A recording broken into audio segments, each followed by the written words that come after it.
In Oxford in the 1950s, there was a fantastic doctor who was very unusual, named Alison Stewart.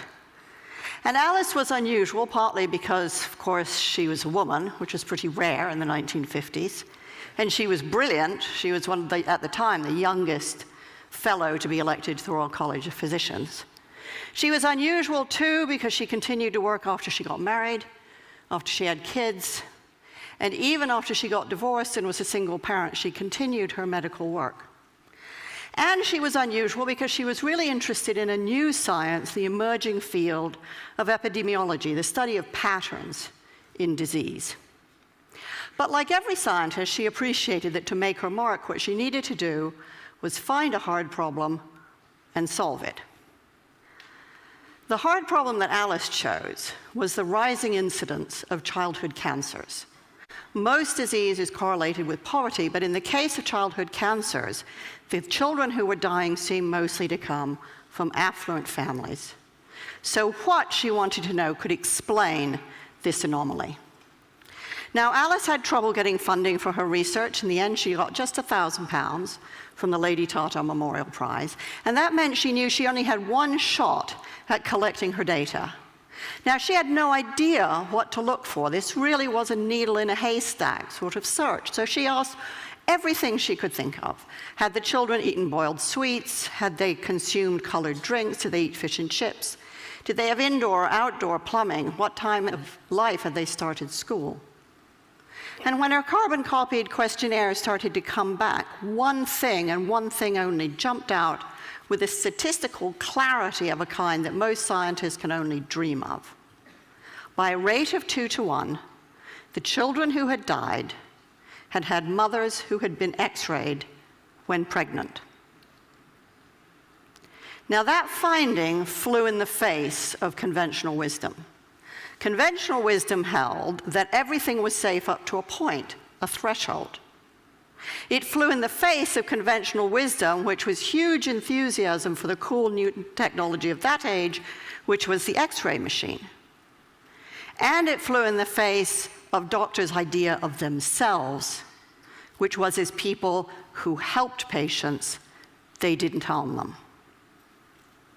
Nevertheless, Alice Stewart rushed to publish her preliminary findings in The Lancet in 1956. People got very excited. There was talk of the Nobel Prize.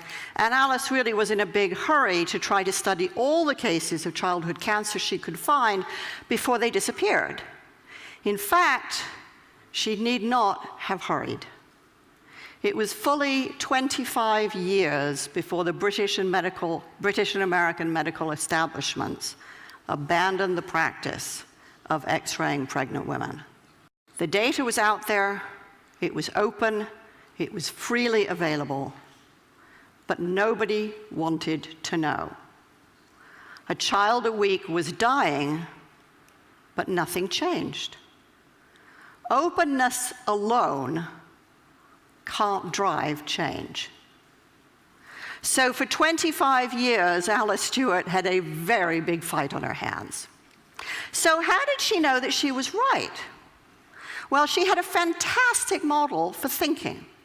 She worked with a statistician named George Neal. He had this fantastic thing about their working relationship. He said, "My job is to prove Dr. Stewart wrong." He actively sought disconfirmation, different ways of looking at her models, at her statistics, different ways of crunching the data in order to disprove her. He saw his job as creating conflict around her theories, because it was only by not being able to prove that she was wrong that George could give Alice the confidence she needed to know that she was right. Alice and George were very good at conflict. They saw it as thinking. So it's one thing to do that in a one-to-one relationship, but it strikes me that the biggest problems we face, many of the biggest disasters that we've experienced, mostly haven't come from individuals, they've come from organizations, some of them bigger than countries, many of them capable of affecting hundreds, thousands, even millions of lives. So how do organizations think? Well, for the most part, They don't. And that isn't because they don't want to. It's really because they can't. And they can't because the people inside of them are too afraid of conflict. In surveys of European and American executives, fully 85% of them acknowledged that they had issues or concerns at work that they were afraid to raise. Afraid of the conflict that would provoke, afraid to get embroiled in arguments that they did not know how to manage and felt that they were bound to lose.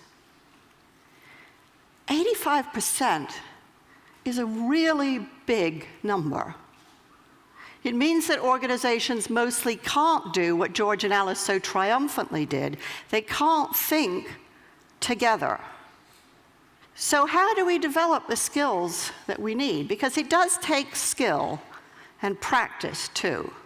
If we aren't going to be afraid of conflict, we have to see it as thinking, and then we have to get really good at it.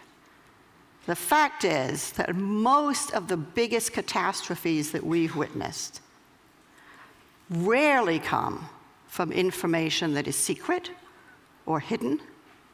It comes from information that is freely available and out there, but that we are willfully blind to because we can't handle, don't want to handle the conflict that it provokes.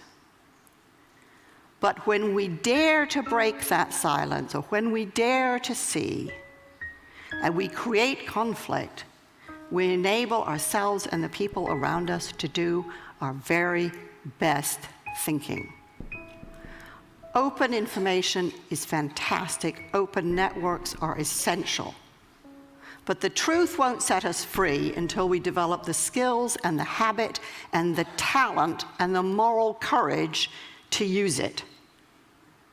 Openness isn't the end. It's the beginning.